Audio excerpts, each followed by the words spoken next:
ایان علی Dubai جانے کے لیے اسلام آباد ایئرپورٹ پر پہنچی تو کسٹم حکام نے اس کا بیگ چیک کیا اور اعجاز چودھری نامی کسٹم انسپیکٹر نے بیگ میں پڑے 2 کپڑے ہٹائے تو نیچے ڈالروں کی گڑیاں پڑی تھیں۔ انسپیکٹر نے ایان علی سے ان کے بارے میں پوچھا تو اس نے لاپرواہی سے کہا، یہ میرے پیسے ہیں۔ پولیس والوں نے نوٹ گنے تو وہ تقریباً $5 لاکھ بنتے تھے۔ کسٹم انسپیکٹر نے اپنے سینئرز کو مطلع کیا۔ اعجاز چودھری کے لیے یہ معمولی بات نہیں تھی کیونکہ وہ جانتا تھا کہ ایان علی ہفتے میں 2 مرتبہ دبئی جاتی ہے اور اس کے سامان کی کوئی خاص چیکنگ نہیں ہوتی۔ سینئر حکام آ گئے اور انہوں نے اعجاز چودھری کو ایک طرف لے جا کر سمجھانے کی کوشش کی۔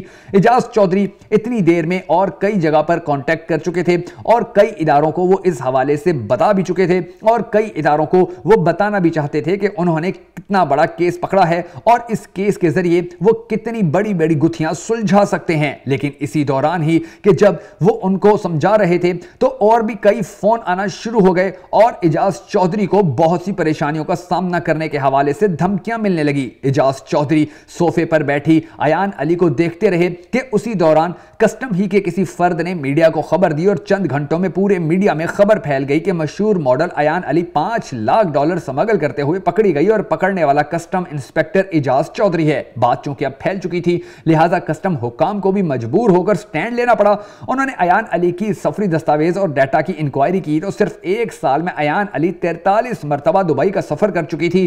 ایان علی نے دوران تفتیش اقرار کیا کہ وہ اپنے ذاتی اخراجات اور شاپنگ کے لیے ڈالر ہی لے کر جاتی تھی اور اب 43ویں مرتبہ جاتی ہوئی پکڑی گئی۔ جب اس سے پوچھا گیا کہ اتنے ڈالر اس کے پاس کہاں سے آئے اور وہ ڈالر ہی کیوں لے کر جاتی ہے تو اس کے پاس صرف ایک جواب تھا کہ یہ میری اپنی کمائی ہے۔ ایان علی کی گرفتاری کے فوراً بعد پیپلز پارٹی کی لیگل ٹیم نے اس کا کیس لیا۔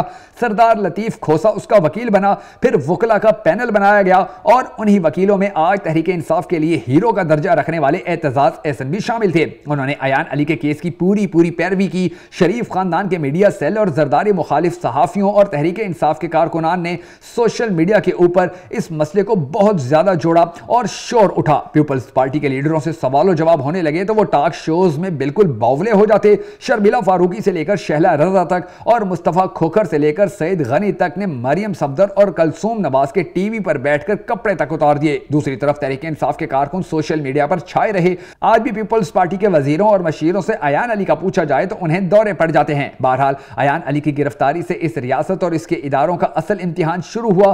وہ جیل گئی اور پھر پیشیوں پر آتی تھی تو پورے سرکاری پروٹوکول کے ساتھ میک اپ کر کے آتی تھی۔ اسے جیل کے 5 سٹار بیرک میں رکھا گیا۔ کمرے میں دنیا کی ہر سہولت موجود تھی۔ وہ منرل واٹر پیتی تھی اور ناشتے میں امریکن اور چائنیز فوڈ کھاتی تھی۔ اسے ورزش کی مشینیں مہیا کی گئیں۔ اس کا فون اور لیپ ٹاپ کسٹم حکام کے پاس تھا لہٰذا اسے ایک اور فون دے دیا گیا۔ اس کی خدمت کے لیے پورے جیل کا عملہ وقف تھا۔ ایان علی کے پورے کیس اور قید میں سب سے زیادہ چاندی وکیلوں کی ہوئی۔ دوسرے نمبر پر سب سے زیادہ فائدہ جیل حکام اور پولیس والوں کو ہوا۔ تیسرے نمبر پر میڈیا تھا جس نے زرداری اور ملک ریاض دونوں سے بھرپور فائدہ اٹھایا۔ ساتھ ہی شریفوں سے بھی زرداری کی مخالفت میں فائدے اٹھاتے رہے۔ ایان علی ملکی تاریخ کی پہلی قیدی تھی جسے جیل میں 5 سٹار ہوٹل کی سہولت دی گئی۔ ایسی سہولیات ذوالفقار علی بھٹو جیسے شخص، نصرت بھٹو، بے نظیر بھٹو سمیت آصف علی زرداری اور نواز شریف تک کو بھی نہیں دی گئی تھی۔ لیکن اس سب کے بیچ جو سب سے زیادہ متاثر ہوا وہ کسٹم انسپیکٹر اعجاز چودھری تھا۔